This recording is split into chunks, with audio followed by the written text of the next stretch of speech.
Le rapport de calibration, il a besoin de phase. Display, phase, tu peux voir. Un rapport de calibration, il est en 3 parties. Première partie, on va parler de le speedo par rapport à la vitesse GPS pour voir si mon speedo il est propre ou pas. Évidemment, s'il y a beaucoup de courant, ça va être gênant. Donc là, c'est comme ça. De toute façon, on ne va pas faire le même calibre un jour de courant, ça faut savoir.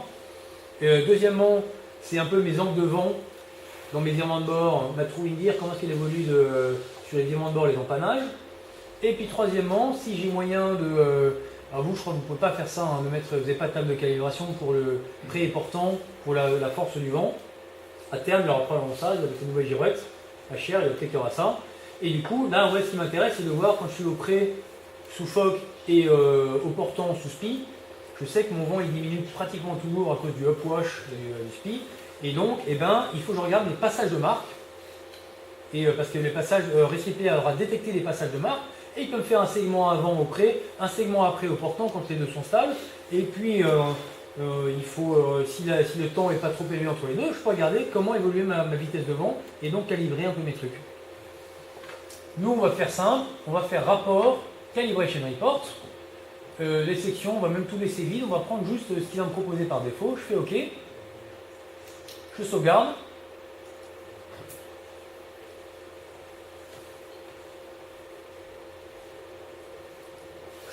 Voilà le rapport. Alors, il m'a groupé. Alors là, le premier truc dont je vous ai dit, c'est Bow Speed Calibration. Il m'a groupé ça. D'abord, il m'a mis tous les upwind et tous les bâbords uniquement. Donc, il me remet un peu des données, de la gîte, quelle voile j'avais, etc. Et puis là, ce qui m'intéresse vachement, on ne voit pas bien les couleurs là, mais c'est assez bien coloré, il y a du rose, etc. Mais en gros, cette ligne-là, c'est la ligne de moyenne. Et donc là, j'ai les Bow Speed sur sol pourcentage.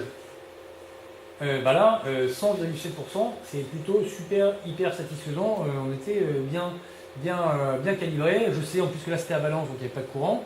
Donc c'est-à-dire que mon speedo il est super étalonné, il n'y a pas de souci. Petite validation en tribord, 99,9, largement satisfaisant. C'est bon. On vérifie quand même downwind aussi parce que quand il y a beaucoup moins de JIT, quand vous avez fait JIT, là, moyenne 100,4, 99,1, bon, ok, ça reste largement satisfaisant. Bonne journée au niveau de la qualité du speedo, il n'y a pas de souci. Je commence à regarder mes virements de bord et mes empannages. Donc là, dans un premier, c'est les virements de bord de bâbord à tribord. Alors, c'est pas mal, il y a la couleur, il y a des trucs en rouge qui me sautent à la figure. Là, il y a un delta AWA de 55, certainement qu'il y avait, et un delta triangle de 97. Ok, celui-là, c'est simple, hein, on va l'effacer complètement parce que c'était probablement une grosse abattée derrière. J'ai mal fait mon boulot dans le graphique et je ne suis pas allé le retrouver. Donc mais c'est pas grave parce que là je peux juste faire un delete dans Excel et ça va quand même me faire un update, ça va me remettre à jour toutes les moyennes. Donc là les moyennes c'est quoi? C'est un delta de AWA. Les deltas c'est marqué en petit ici, c'est toujours bâbord moins tribord. Comme ça quand j'étudie mes virements de bâbord à tribord, mes virements de tribord à bâbord, la convention delta c'est toujours la même. Et donc là, on commence à voir un truc, il y a 1,4 degré de AWA, à peu près systématiquement en moyenne. Enfin bon, d'un côté, 1,4 d'AWA, c'est déjà pas mal comme calibre. True in angle, voilà, il y a un peu plus de trucs à voir, il faut réfléchir, les true in dire, et aussi là il y a un peu du delta. Donc ça ne va pas vous dire directement qu'est-ce qu'il faut faire, etc. Par contre, ça va très vite identifier bonne journée, mauvaise journée. S'il y a du rouge absolument partout, bon tant pis, hein, on met pas dans la base de données, on met pas de phase quoi. C'est à foutre à la poubelle, de toute façon je suis limité dans ma calibration. Mais ceci dit, c'est un moyen extrêmement rapide d'avoir un rapport. Ça c'est avant et après tes virements. Ça c'est avant après virement.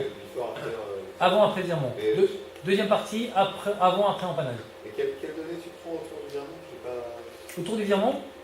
Qu'est-ce que tu effaces? Tu effaces une partie? Je prends un segment avant et un segment après, et je fais la moyenne, comme si c'était une petite phase en fait.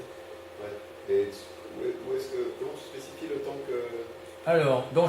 Alors, dans les options générales du programme, tu as un onglet qui s'appelle manœuvre, et par défaut, je lui dis, quand tu fais des tacs et des jives, tu moyennes les segments avant et après, ils font 10 secondes, et puis tu prends 10 secondes avant, 30 secondes après, pour un jive, tu prends 10, 30, etc. Ça sera à vous de les régler, c'est un peu dépendant du bateau.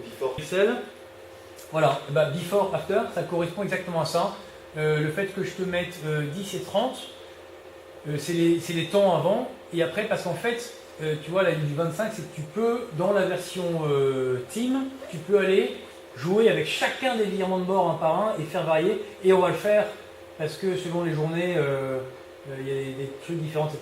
Moi, je vais, enfin, tous les mecs, ils emploient quelqu'un à plein temps, c'est justement pour faire ce truc-là, pour faire une analyse super poussée, on va y aller. Vous ferez un peu plus simple.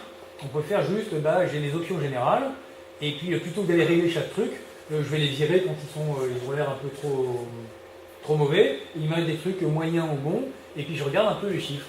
Je regarde qu'est-ce qu'il y a delta, bord sur bord, en true in angle, en true in near, en AWA, et puis je retrouve aussi en true in speed aussi, et puis il me dit en polaire ça devrait être de temps, et puis c'est rouge en fait quand il y a un gros delta par rapport à la target. Donc ma polaire elle me dit que je devrais être à 76 bord sur bord, le heading il me donne 63, or rappel, je sais que mon bateau il dérape à fond, donc c'est rouge mais ça ne me dérange pas trop, en true in angle c'est peut-être un petit peu plus gênant, donc ça permet d'aller rechercher un peu dans ta calibration. Et puis dernière partie de mon rapport de calibre, malheureusement il n'y en a qu'un, mais c'était les passages de marque.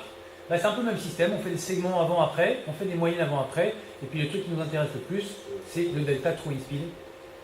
C'est toujours downwind moins upwind. Et voilà. Donc là encore en Il y a 2 nœuds d'écart entre. Ouais.